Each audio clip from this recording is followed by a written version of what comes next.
இப்போ நம்ம ஒரு டிப்ஸ் தான் பார்க்க போகிறோம். ஆரி ஒர்க் பண்ணும்போது சுகர் பீட்ஸ் சிங்கிள் பீடாக போடணுமா அல்லது ரெண்டு பீட் சேர்த்து போடலாமா அப்படிங்கிற டவுட் எல்லாருக்குமே இருக்கும். ஸ்ட்ரைட் லைனாக இருந்தால் டபுள் சுகர் பீட் சேர்த்து போட்டு ஸ்டிச் பண்ணிக்கலாம் அப்படின்னு சொல்லியிருப்பேன்.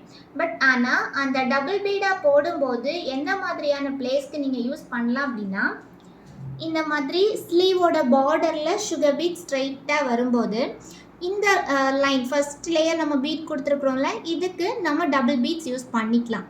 ஆனால் அதே நேரம் இந்த மாதிரி செக் பேட்டர்னில் வரும்போது இந்த மாதிரி ஸ்ட்ரைட்டாக செக் லைன்ஸுக்கு சுகர் பீட்ஸ் இதுவும் ஸ்ட்ரைட் லைன் தான். பட் ஆனால் இதில் வந்து ரெண்டு பீட்ஸ் சேர்த்து நம்ம ஸ்டிச் போடக்கூடாது.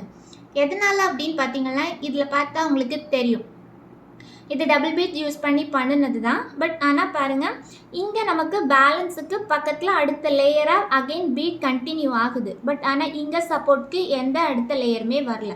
ஸோ இந்த மாதிரி சப்போர்ட்டுக்கு உங்களுக்கு பக்கத்தில் அடுத்த லேயர் வராது அப்படின்னா அந்த இடத்துலையுமே நம்ம ஒவ்வொரு பீடாக போடும்போது தான் ஃபினிஷிங் நீட்டாக வரும்.